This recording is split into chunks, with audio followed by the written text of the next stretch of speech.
Básicamente la universidad siempre se fue una cuestión de élite. Hoy en día la universidad está muy accesible a todo el que quiera estudiar. No es una cuestión de élite ni de tener mucho dinero o pertenecer a una familia pudiente. Eso se rompió con las universidades privadas. Abrieron la posibilidad a un sector de la sociedad acceder a un título universitario. Hay que mirar la tecnología, hay que mirar lo que viene, no lo que hay ahora. Con la tecnología uno puede dedicarse a lo que le gusta y puede ser remunerado, puede ser pagado perfectamente de cualquier parte del mundo. Y eso es una gran ventaja. Uno puede vivir a donde quiere, puede vivir con la comodidad que uno quiere, en el país que uno quiere y trabajar para el mundo.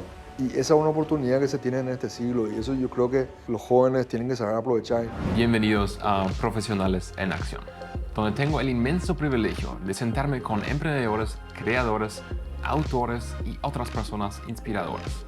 Hablamos de cómo alcanzan sus metas y las herramientas y estrategias que podemos aprender de ellos. Entrevistamos a un miembro del directorio de la Universidad Politécnica y Artística del Paraguay, el señor ingeniero Eduardo Viedma. Bienvenido. Muchas gracias. Contanos un poco de vos y tu rol actual en la universidad.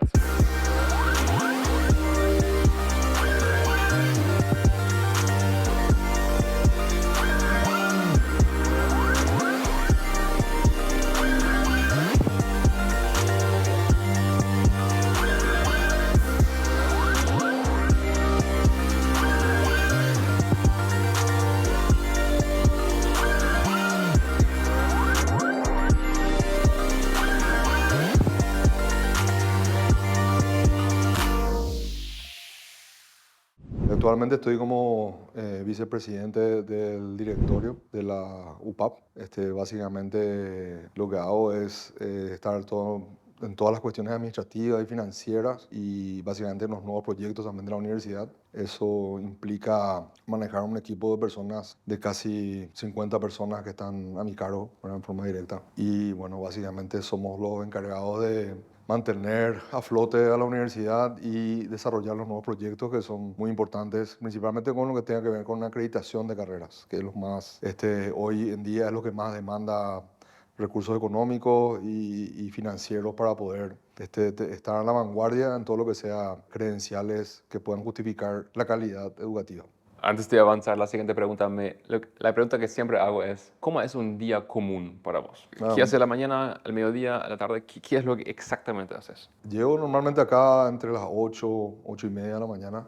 A partir de ahí, si no tengo programado reuniones, que es lo normal, ¿verdad? Normalmente son reuniones con el equipo administrativo, financiero o también de repente con bancos, con equipos auditores que tienen que ver con el tema de manejo financiero y administrativo. Normalmente me reúno con el equipo para ver el estado de los proyectos, el estado de las diferentes actividades que tenemos desde el punto de vista administrativo. Es súper dinámico, hay cuestiones de repente que surgen en el día a día que tienen que ver con la parte administrativa, tienen que ver con el estado de cuenta de alumnos, tienen que ver con cuando hay alumnos que están regresando de vuelta a estudiar, que han abandonado con la pandemia. Hay muchos casos de alumnos que están volviendo a estudiar y que dejaron en cierta etapa de su carrera, digamos, un curso específico. Y eso hay que actualizar. Muchas veces lo que hacemos es darle, o sea, todos esos pagos que ya hicieron en su momento, volver a traer a esta época y a ver qué descuentos, qué tipo de incentivos le podemos dar para que puedan continuar. Realmente es impresionante la cantidad de alumnos que están volviendo de esa época, que los golpeó a todos realmente desde el punto de vista administrativo y financiero, personal de cada alumno. A algunos le pegó peor, otros más o menos, y a otros le fue medio igual, pero no hay muchos casos que hayan mejorado con la pandemia, ¿verdad? Y tenemos muchísimos casos también que pasaron a educación virtual, que también tiene otro tipo de trabajo. En la educación virtual en UPAP fuimos pioneros en su momento y hoy en día tenemos casi 1000 alumnos en educación virtual. Muchos de ellos con la pandemia también tomaron la decisión de ir a la virtualidad y con herramientas con las que hoy tenemos y contamos, hace mucho más fácil muchas veces para muchos que tienen que trabajar o que tienen familia. Estudiar con la virtualidad les facilita muchísimo. Eso de la educación virtual agrega a su visión de hacer posible la educación a todo Paraguay. No, realmente la UPAP tiene un alcance territorial en todo el país. El único lugar donde no estamos y estábamos hasta el 2017 es en el Chaco. O sea, el único lugar que nos falta estar en el Chaco. Después en todos los departamentos estamos, queremos volver al Chaco, pero en algún momento creemos que el Chaco tiene un potencial extremadamente grande hoy en día con todos los proyectos que hay. Estamos evaluando un proyecto a mediano plazo de volver a estar ahí, pero ya con una inversión importante.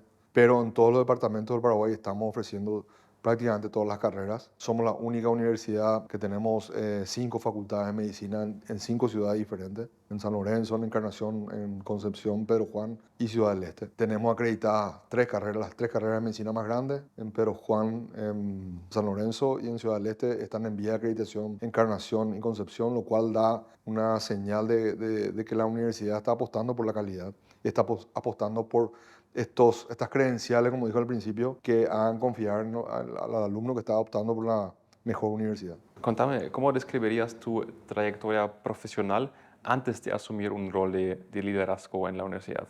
Para conocer un poco de tu historia. Soy ingeniero químico de profesión y inmediatamente hice una maestría en energías renovables en Argentina, en Corrientes y en Salta. En esa época básicamente no había mucho, todavía demasiado interés a nivel nacional en todo lo que sea energías renovables. Fundé una empresa que se dedica al tema de energías renovables y hasta ahora sigue funcionando, que se llama Energía Alternativa. Y actualmente presido la Asociación Paraguaya de Energías Renovables, que es una asociación sin fines de lucro, que básicamente es como una cámara donde están varias empresas que estamos dedicados al rubro de energías renovables y estamos básicamente impulsando todo lo que sea la instalación de paneles solares, tanto para proyectos comerciales, industriales o de hogares, y también granjas solares que puedan generar energía para la venta a la ANDE, ¿verdad? Eso básicamente es mi trayectoria, digamos, en el sector energético. ¿Y con eso seguís actualmente? Yo sigo actualmente, también fui miembro del Consejo de Itaipú, el Consejo de Administración de Itaipú, del 2019 hasta el 2022. Me tocó justamente me tocó la pandemia, me tocó una época complicada con el tema del río, la sequía que hubo esa temporada que fue muy fuerte.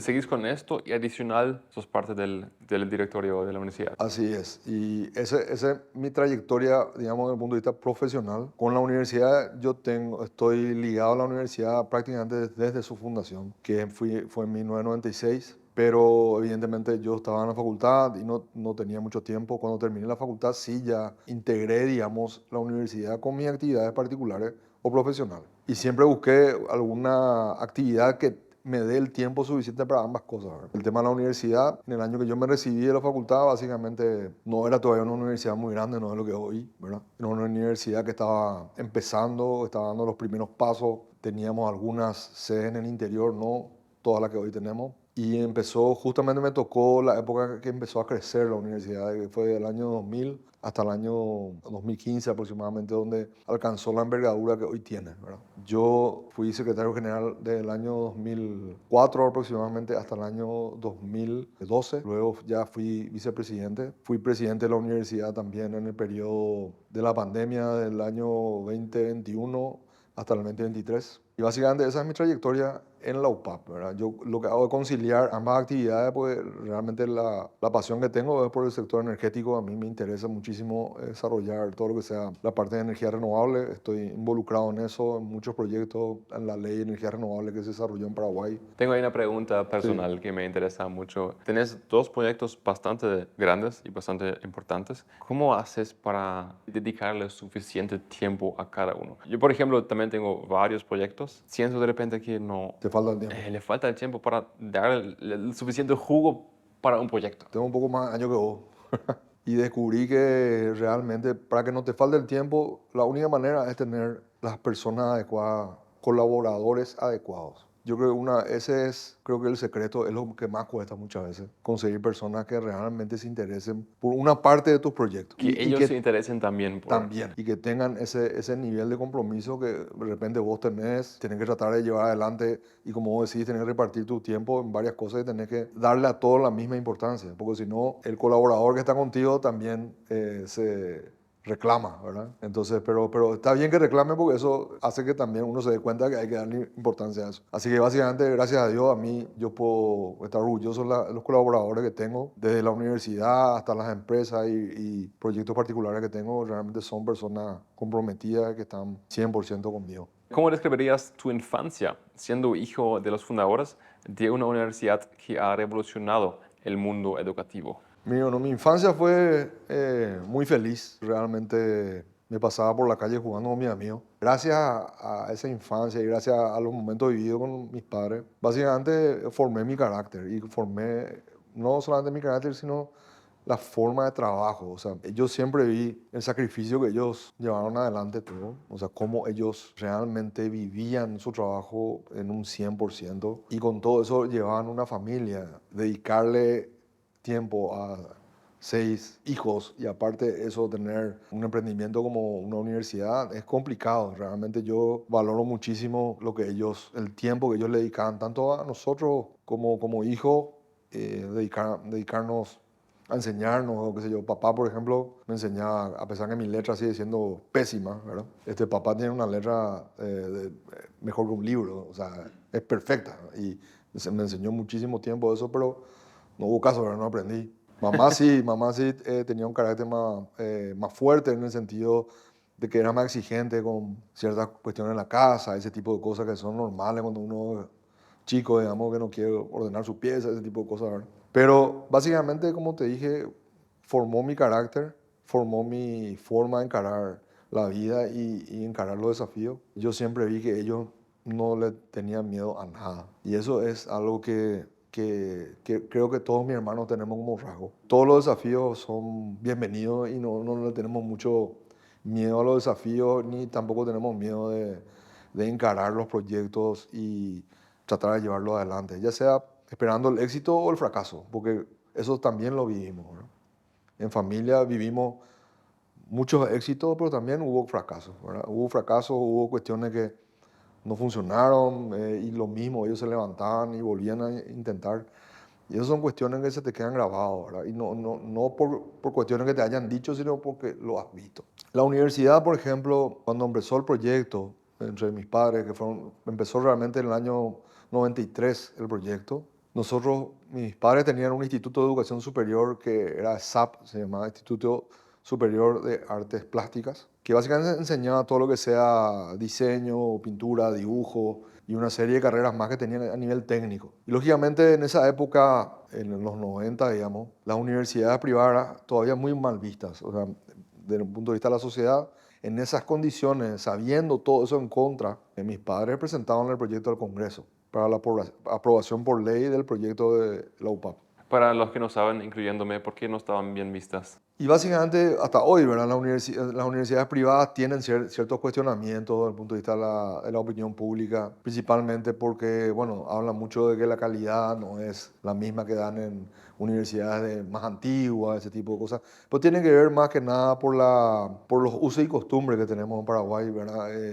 Básicamente la universidad siempre se fue una cuestión de élite. Hoy en día la universidad está muy accesible a todo el que quiera estudiar. No es una cuestión de élite ni de tener mucho dinero o pertenecer a una familia pudiente que puedan acceder a la universidad. Eso se rompió con las universidades privadas, se rompió ese esquema. Y como te estaba contando, como era un fracaso, nosotros veíamos como un posible fracaso la universidad, visto que la sociedad no lo veía con buenos ojos. Y de hecho, una vez que se presentó el proyecto, se aprobó en el Senado y en diputados, cosa que costó bastante en el sentido de convencer ese lobby. Con cada senador y cada diputado lo hacían tanto papá como mamá, en forma personal. Eso no fue una cuestión de interés político, ni que porque mis padres eran de un partido político o lo que sea.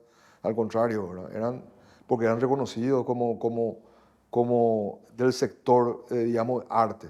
Entonces, eso les apoyó muchísimo y les ayudó a que dijeran, bueno, el sector político en el Congreso de la opción por unanimidad de la aprobación de la ley de creación de la UPAM. ¿Cuánto tiempo tardaron hasta que fuera 3 años aprobado? se tardó, del 93 hasta el 96. Y a partir de eso, con esta cuestión en contra, que es la opinión pública, y no solamente de los medios de comunicación en general, que cuando en los 90, digamos, los medios de comunicación eran muy fuertes, ¿verdad? La opinión de un periodista era algo mayor, ¿no? O sea, Ley. era ley. Entonces, básicamente, ellos, contra todo eso, encararon el proyecto, fueron para adelante, se lanzaron al mercado, y empezamos a tener muy pocos alumnos realmente al principio. No hubo la cantidad de alumnos justifique la inversión y el proyecto. Y eso fue hasta el año aproximadamente 2000, del 96 hasta el 2001, donde hubo un cierto cambio en el mercado, en el sentido de que justamente lo que estaba diciendo, las universidades privadas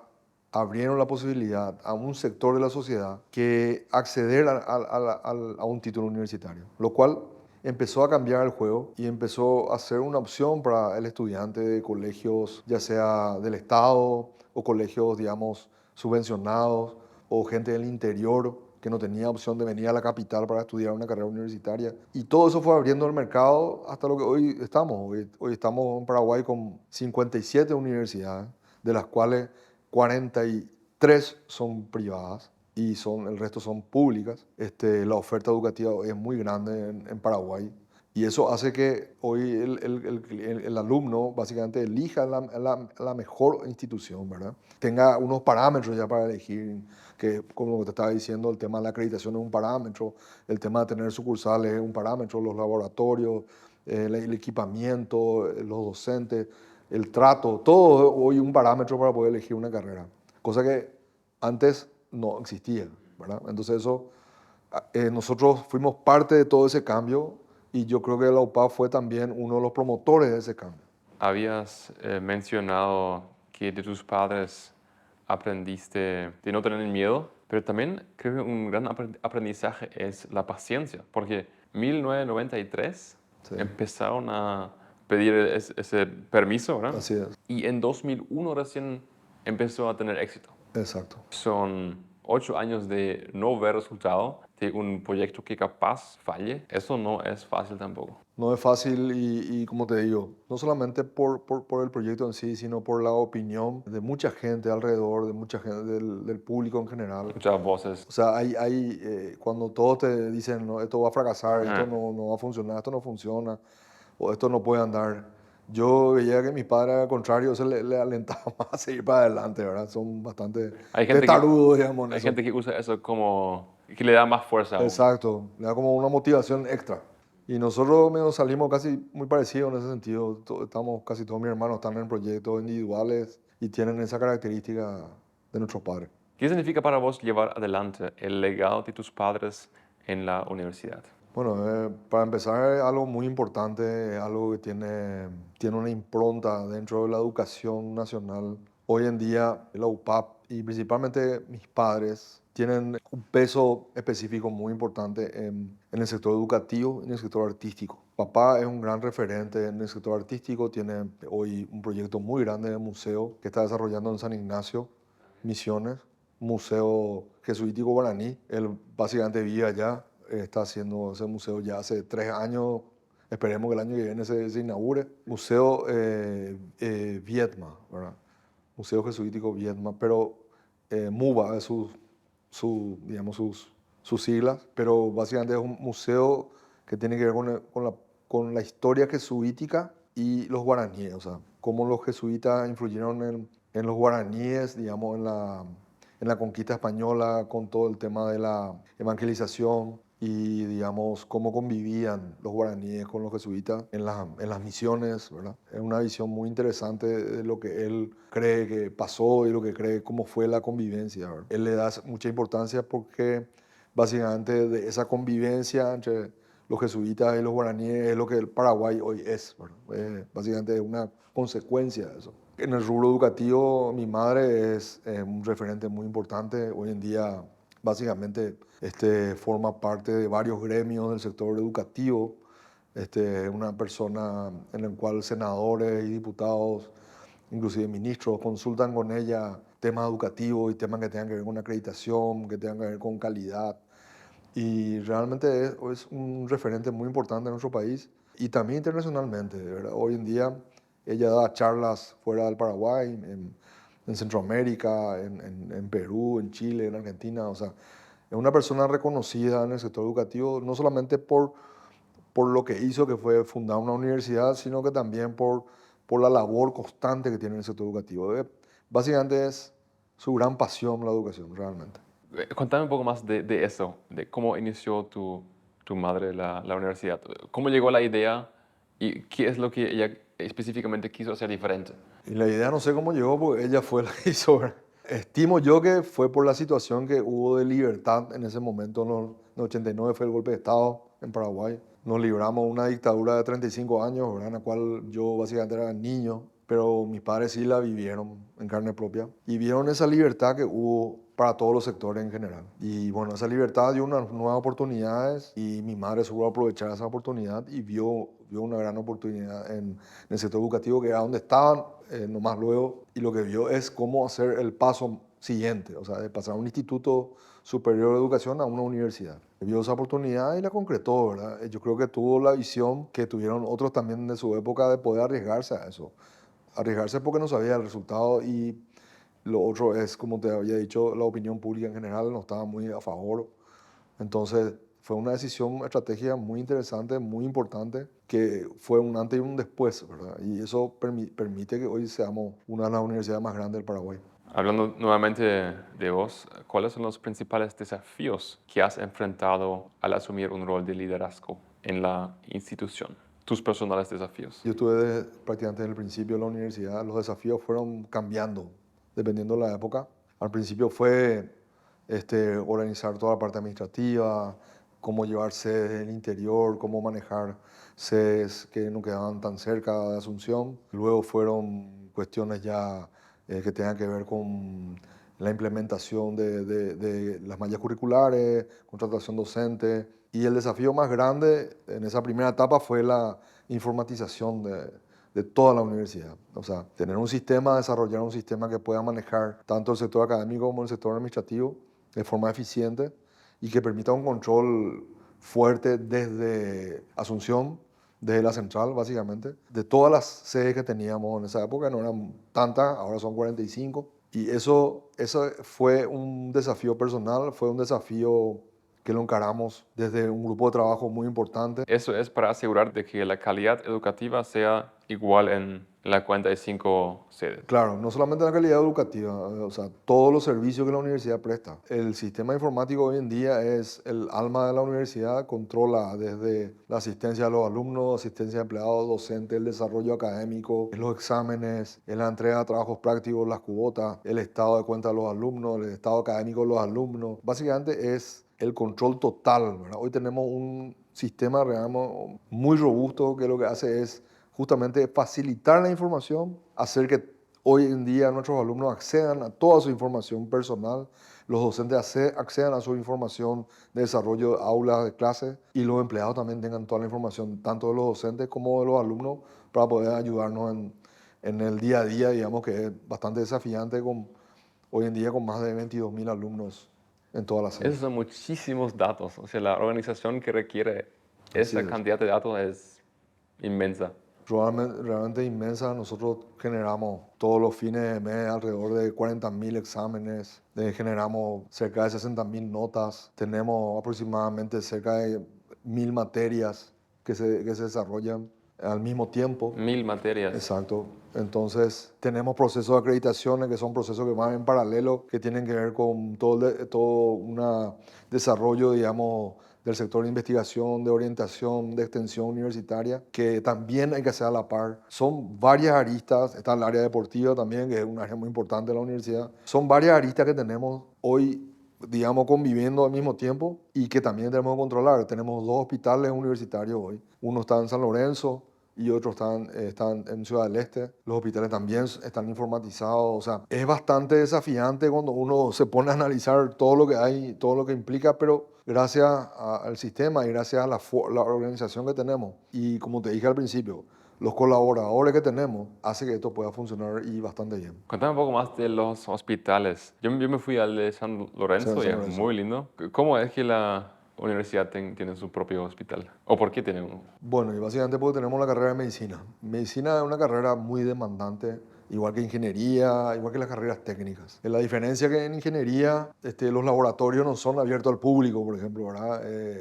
No puede venir cualquiera a probar, digamos, eso, digamos, usamos para hacer experimentos y test dentro de la carrera, pero medicina sí tiene un grado de implicancia mucho más fuerte. No solamente medicina, el área de salud en general. Tanto nosotros tenemos el área de salud, tenemos enfermería, kinesiología, tenemos nutrición, medicina. Básicamente todas esas áreas a mitad de carrera ya necesitan empezar a dar prácticas, digamos, en centros que tengan que ver con pacientes. Entonces al principio se podía perfectamente hacer con centros de salud o algunos hospitales públicos, pero nos dimos cuenta que la formación, o sea, para que nosotros tengamos un control de la calidad de la formación de los alumnos, tiene que haber un hospital escuela, un hospital que pueda atender como un hospital normal y convencional, pero que a la par también los docentes que son médicos puedan enseñar a sus alumnos a cómo, no solamente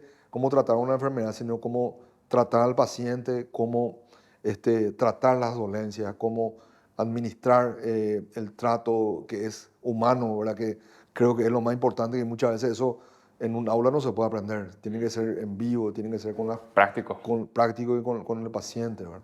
Ya. Y eso es lo que da, esa es la ventaja que da un hospital escuela. Eso es lo que hicimos en San Lorenzo y ahora el año pasado inauguramos en Ciudad del Este y yo creo que este año va a tener mucho más novedades en Ciudad del Este porque la idea es equipar cada vez más esos hospitales también que sea, que sea un punto de ayuda a la comunidad, ¿verdad? Que la comunidad, porque eso es importante destacar, los hospitales tienen un sector privado que tiene que ver con la atención privada de los seguros médicos, ese tipo de cosas, pero también tienen una rama social. Ahí también nosotros como universidad tenemos también una rama social que permite a las personas, a los pacientes de escasos recursos, ser atendidos también en los hospitales de la universidad. Eso es muy interesante y somos uno de los únicos que estamos teniendo esa rama social. Queremos expandir cada vez más eso, se necesita recursos, pero la idea es tener ese impacto en la sociedad desde el punto de vista de la salud.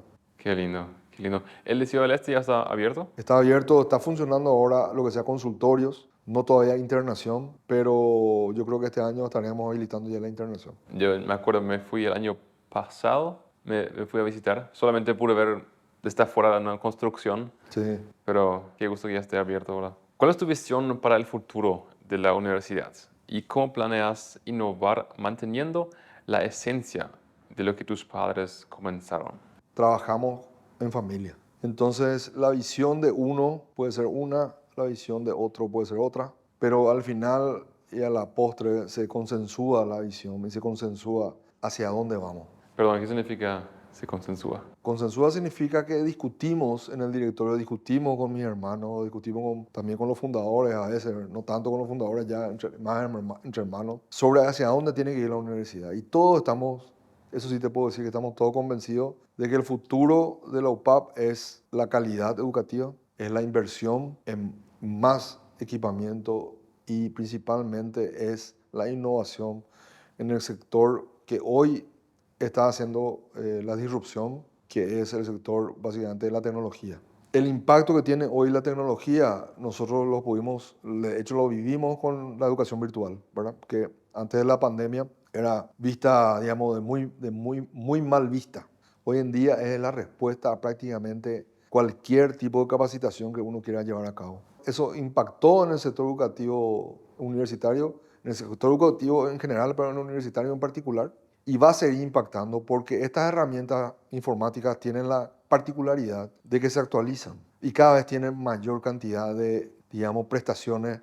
Hoy, por ejemplo, hoy en día la herramienta que nosotros utilizamos, que es Canvas, que es el, digamos, el software que se usa para e-learning, ya empieza a presentar, o sea, nos presenta a nosotros una herramienta como utilización de inteligencia artificial para todo lo que sea, todo lo que sea búsqueda de datos, todo lo que sea bibliografía, todo lo que sea trabajos prácticos, todo lo que sea diseño, es algo que no tiene límites realmente y creemos que el futuro de los profesionales en Paraguay y en el mundo van a estar ligados a la tecnología indefectiblemente. Van a tener que saber utilizar, porque una cosa es que esté disponible y otra cosa es saber utilizar, que sacarle, digamos, el provecho a estas herramientas que permitan que tu trabajo como profesional sea cada vez mejor.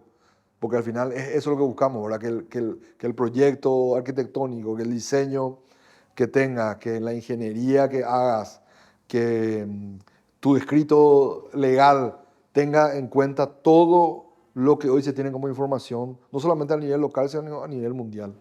Y eso es algo muy potente, muy importante, y creemos que va a impactar mucho más en la educación superior. Y tenemos que adaptarnos a eso y a eso vamos. Me parece súper importante y quiero subrayar ese punto inicial que dijiste de que a través de la educación virtual se mantiene actual siempre. O sea, un día puede, no sé, cambiar algo, algún nuevo estudio científico que salió y ya tenés en tu computadora. No es más como en los libros que, mira, esa es versión del año pasado. Es más, hay muchos divulgadores científicos hoy en plataformas como TikTok que en 30 segundos te resumen teorías que tardaron años en hacerse, pero está muy bien porque son divulgadores y te dan información inclusive de días atrás. Y esa discusión hoy ya no es más que el docente es el que marca la pauta en el aula y dice, esta es la verdad y acá nos tenemos que ir todos. No, hoy en día los jóvenes con la herramienta que es el celular, la inteligencia artificial, los buscadores, toda la información que dijiste que está disponible, hay una discusión enriquecedora en el aula. Hay mucho más, una discusión que tiene más profunda muchas veces que lo que era en nuestra época de repente en el cual nosotros lo único que hacemos es escuchar, anotar y tratar de aprender todo lo que el profesor nos daba. Y eso no es discúlpame, una educación tan efectiva, porque solamente tengo que comer lo que me está Así dando. es. No aprendo tan bien como si yo mismo estoy dando input también. Hay dos tipos de educación. La que vivimos nosotros de repente en parte, que es la conductivista, se llama, que es básicamente es la que te dan lo que tenés que aprender y nada más que eso. Y la constructivista, que es construir tu educación. Y eso tiene mucho más poder porque vos no solamente aprendés, sino que retenés, porque vos ves la utilidad de eso que te están enseñando y ves en qué va a utilizar, o por lo menos decir, bueno, en algún momento esto me va a servir, porque fue razonado, o sea, fue algo aprendido en forma razonada. Y eso es difícilmente uno puede olvidar y uno difícilmente pueda dejar atrás, porque ese hecho de razonar y llegar vos mismo a la conclusión hace que la educación sea mucho más fuerte. Entonces, eso, la tecnología tiene mucho que ver. Algunos dicen que facilita mucho, ¿verdad? Ciertas cosas, y puede ser, es cierto, pero facilita lo que antes era complicado. Entonces lo que hay que hacer es adaptarse a esta nueva tecnología y de acuerdo a la información que hoy tenemos disponible, bueno, hacer proyectos o hacer resúmenes o hacer trabajos mucho más elaborados con toda la herramienta que hoy tenemos. Me hubiera gustado ir al colegio hoy día. Bueno, a mi hijo igual no le gustan. Bueno, pero no sabe cómo era antes nomás. Sí, exactamente. O si no le iba a gustar. ¿De qué manera involucras a la comunidad universitaria en la toma de decisiones importantes? Bueno, la comunidad universitaria en la UPAP tiene representaciones tanto en el Consejo Superior Universitario como en los consejos de facultades. Básicamente tienen que ver con la representación de docentes, de alumnos, de egresados. Y eso es muy importante porque básicamente es la pata, primero, de toda la comunidad educativa, de los alumnos en general, y también de los egresados, que es una visión mucho más allá de la universidad que tiene que ver con adquirir responsabilidad en la sociedad, qué tanto le ayuda la formación y principalmente ellos aportan una visión más global de la educación que tiene que ver directamente, principalmente en el sector, por ejemplo, todo el área de empresa, donde es muy importante esa experiencia. Y muy interesante escucharle a ellos, a los egresados. Ellos manifiestan muchas veces, bueno, que hay que ajustar el programa en ciertas cosas hay que tener, por ejemplo, ahora se habla mucho de las habilidades blandas, ¿verdad? Que es todo el tema de ser empático con el empleado, trabajar, digamos, de forma más directa con ellos, no tener una supremacía sobre ellos, sino que tratar de liderar, ¿verdad? A su lado, qué sé yo. Hay muchas formas hoy de encarar las empresas principalmente y cualquier proyecto, digamos, comercial o un proyecto, digamos, de otra índole, porque al final hay que trabajar con un ser humano y hay que saber cómo manejarlo en forma eficiente. O sea, a los que más escuchan son los egresados, los exalumnos. Escuchamos a los egresados, pues muy importante su visión. Los alumnos, por supuesto que también, porque ellos te dicen básicamente que no les gusta internamente, evalúan a los docentes, Los docentes también evalúan a sus mira. alumnos, ¿verdad? Pues, constantemente. Entonces hay una sinergia ahí importante. ¿Qué proyectos o iniciativas actuales de la universidad consideras que reflejan mejor el espíritu y la misión original de tus padres? Y hoy en día yo te diría que todos los proyectos son muy importantes, tienen su grado de impacto en la sociedad, todo tuvo su momento. Hoy en día yo te puedo decir que el proyecto que hoy refleja la visión de mis padres tiene que ver básicamente con dos proyectos importantes. Uno es el museo que está desarrollando papá, que básicamente incluye una visión, como te dije, de su visión de lo que era el relacionamiento entre los guaraníes y los jesuitas, también con la visión religiosa que papá tiene con respecto a eso, en el cual la familia comparte totalmente su visión y comparte su amor al arte y a la región y al Paraguay en general. Eso es algo que él sí pudo a nosotros darnos como un plus que tenemos. La mayoría sabemos valorar ese tipo de cosas y le damos mucha importancia. Suena como un proyecto del cual estabas soñando hace mucho tiempo. Así es, principalmente papá, porque como siempre, yo soy como tengo mentalidad de ingeniero, básicamente soy muy práctico, ¿verdad? Y él, a diferencia de algunos de nosotros, él es muy soñador. Y muchas veces él cuando hablaba de ese proyecto, nosotros no veíamos la realidad, o sea, decíamos, está hablando de algo que no va a suceder, ¿verdad? Ah, Pero sin embargo, con el tiempo y con la insistencia, y él tiene una forma de insistir que no insiste. O sea, solo por el hecho que él está y por el hecho de con la forma que te habla y que te dice, es suficiente para llevar a cabo. O sea, él no tiene un nivel, no es una persona que te va a insistir no pesado. como, exacto, no es un tipo pesado.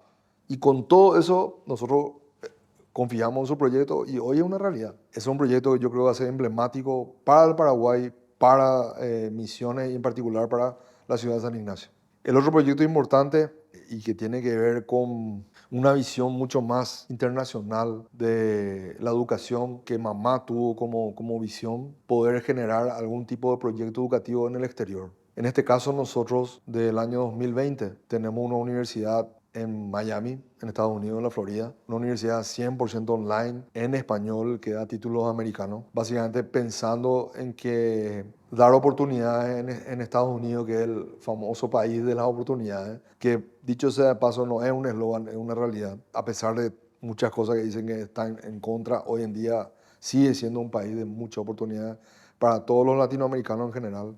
Y el mundo en general. Y hoy en día esa oportunidad, gracias a esta visión que tuvo mamá y con el apoyo de nosotros, eso es una realidad hoy en día. Nosotros empezamos en el 2020 con la pandemia, un proyecto que tardó también 3 años en poder concretarse, En aprobar en los... aprobarse. Y hoy en día estamos alrededor de los 500 alumnos, totalmente a distancia. La mayoría son internacionales. Tenemos algunos alumnos latinos de la Florida, de Miami, de Orlando, pero también tenemos muchos que son de Centroamérica, de México, de Honduras, de Guatemala, Costa Rica, de República Dominicana, de Panamá, colombianos, peruanos, paraguayos. Y es una forma que estamos viendo que mamá pudo hacer realidad también esa visión que ella tenía de internacionalizar lo que se hizo en Paraguay. Y eso hoy en día es un proyecto en el cual estamos poniendo mucha energía. Yo soy el actual presidente de la universidad, se llama Miami Technology and Arts University. No tiene muchas carreras todavía, tiene 3 carreras de grado y 3 maestrías. Básicamente lo que estamos haciendo hoy en día es promocionar, tratar de captar alumnos. Ya tuvimos hace poco, en junio, en nuestra segunda graduación de casi 60 alumnos. Así que yo creo un proyecto muy interesante, un proyecto muy grande, un proyecto que a todos nos tiene muy entusiasmados y creemos de que en poco tiempo va a tener, ojalá, la envergadura que tiene la UPA. Eso es un gran paso, abrir una universidad en Miami que da el título americano, dijiste. Así es. Porque es igual en español, ¿verdad? Sí, en español. Los Entonces, profesores, los docentes son americanos, son argentinos, paraguayos, todo con grado de doctorado y maestrías. Y la calidad es muy, pero muy, muy buena, realmente. Al menos eso dicen los alumnos y creemos que es así. y vos te aseguras de eso, obviamente, Claro, como presidente. obviamente. Ok, entonces son esos dos proyectos, el museo y la universidad en Miami. ¿Cómo equilibras tu vida profesional y personal, dado el peso histórico y la responsabilidad ¿Qué conlleva tu posición? Es complicado, muchas veces no hay mucho equilibrio, Sí, mismo. pero trato. La realidad es que yo tengo familia, tengo hijos, tengo varias empresas, estoy acá en la universidad, estoy con el proyecto de Estados Unidos también. Y realmente trato de encarar todos con el mayor tiempo posible y la pasión posible, porque al final, si no tenés algo que te mueva, no, es difícil encarar un proyecto. Si la pasión es algo que muchos dicen que es algo momentáneo, pero no es tan así, ¿verdad? Si uno ve que el fruto de tu trabajo y tu esfuerzo va teniendo resultados, esa es la pasión para mí, ¿verdad? O sea, te va generando cada vez más pasión y más entusiasmo que permite que uno pueda encarar de repente más proyectos. Parece que puedes abrirte más, encarar más proyectos de lo que tenés. Y hay veces que no, hay veces que te das cuenta que ya llega a un punto en el cual ya, no, ya algo vas a dejar de hacer. Y bueno, yo llegué a ese punto, realmente hoy en día ya elijo los proyectos, ya tengo básicamente cómo dedicarme, tengo estructurado mi semana. Y como te dije, me baso mucho en colaboradores que creo que comparten mi visión en muchos casos y trabajan conmigo y yo puedo decir que están comprometidos no solamente conmigo, sino con la institución o los proyectos que estamos encarando. Quiero más repetir para ver si escuché bien eso. Vos sos parte del directorio de Sí, la universidad, sos presidente de la universidad en Miami, sí, tenés tus proyectos de energía renovable así, y además tenés varias empresas también, y hijos. también. ¿Qué consejos le darías a los jóvenes que buscan innovar en el campo educativo? El campo educativo, creo de que evidentemente hay que mirar la tecnología, eso es un hecho, hay que mirar lo que viene, no lo que hay ahora y qué usos puede tener en el futuro cercano. Pero yo soy más amplio en ese sentido. Los jóvenes hoy en día tienen la capacidad de dedicarse a lo que les gusta, a lo que realmente le apasiona. Y no solamente en Paraguay, es una gran ventaja que con la tecnología uno puede dedicarse a lo que le gusta y puede ser remunerado, puede ser pagado perfectamente de cualquier parte del mundo. Y eso es una gran ventaja. Uno puede vivir a donde quiere, puede vivir con la comodidad que uno quiere, en el país que uno quiere y trabajar para el mundo. Y esa es una oportunidad que se tiene en este siglo y eso yo creo que los jóvenes tienen que saber aprovechar y principalmente en Paraguay. Muchas veces creemos que en Paraguay los jóvenes solamente tienen oportunidad en desarrollos comerciales dentro del Paraguay o peor aún pensando que en el gobierno o en el Estado pueden tener algún tipo de salida laboral. Mis respetos a los que piensan así. Yo no pienso así. Yo creo que el mundo está abierto ya a los jóvenes. Yo creo que hay muchas muestras de eso. Hay muchos jóvenes paraguayos, hay muchos jóvenes latinoamericanos que están triunfando fuera del Paraguay, con su talento, con su pasión, con lo que pueden aportar a la humanidad. Y todo es bien visto y todo es valorado. Y es fácil hoy en día hacer eso. Las redes sociales, internet, todo lo que existe hoy para que uno pueda dar a mostrar lo que uno hace, hacen que sea mucho más fácil. Y yo creo que siempre y cuando uno se dedique a algo que le gusta realmente, eso se va a notar. Se va a notar y va a haber gente que va a valorar eso. Por decirte, nosotros acá en Paraguay, por ejemplo, hoy en día contratamos arquitectos en la India que nos pueden hacer diseño, o diseñadores en la India o programadores en Bangladesh. Así como también acá nos contratan, nosotros estamos haciendo trabajo, una de las empresas estamos haciendo trabajo para Portugal, para España. Hoy en día eso, las fronteras ya prácticamente no existen. Y al revés también, ¿verdad? Porque un Claro, país en Europa no le puede contratar a alguien en así Paraguay. mismo. Y de hecho es así.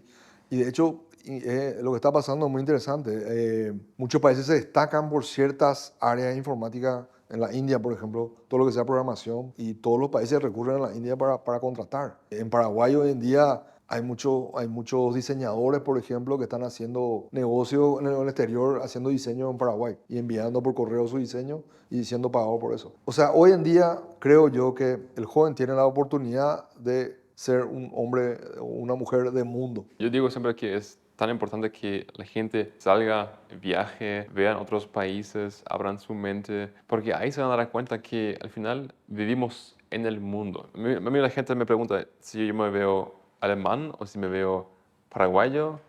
Y mi respuesta siempre es, yo soy un ciudadano del mundo y donde sea que yo quiero vivir, voy a vivir.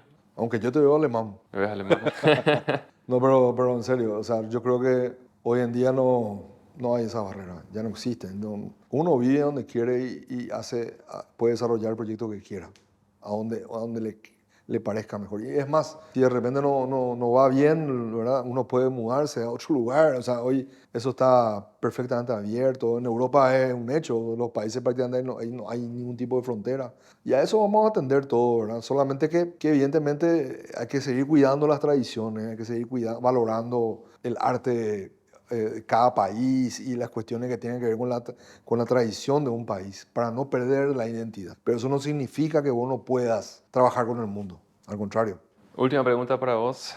Edu, ¿qué sueños y aspiraciones tenés para la universidad y para vos mismo en los próximos años? Bueno, yo creo que la universidad va a seguir su rumbo, creciendo, acreditando carreras, teniendo más alumnos, internacionalizándose cada vez más. Pero también creo que vamos a sufrir cambios importantes. Una universidad que tiene una familia detrás, esos cambios son inevitables muchas veces. Y realmente es un desafío eso a nivel de familia. Y yo creo que la universidad va a dar lugar a todos y cada uno va a poder desarrollarse en el ámbito que uno quiera, que es lo bueno que tiene una universidad, que no está encajonado en algo específico, sino uno puede desarrollar el área que uno quiera. Y eso es muy importante, y eso creo que solo en una universidad se puede desarrollar. Lo otro, a nivel, digamos, personal, donde yo me veo ojalá bien de salud, ¿verdad? Y tratando de cambiar usos y costumbres que creo que en Paraguay no aportan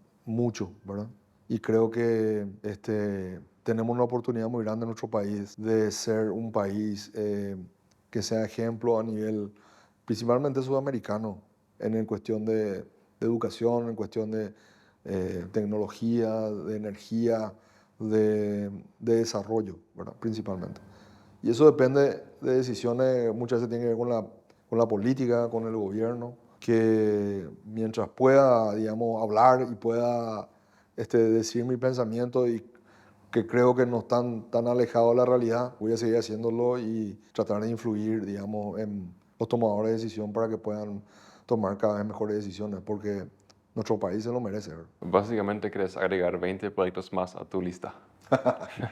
Vamos a ver, capaz más, vamos a Capaz más. ver. Sí.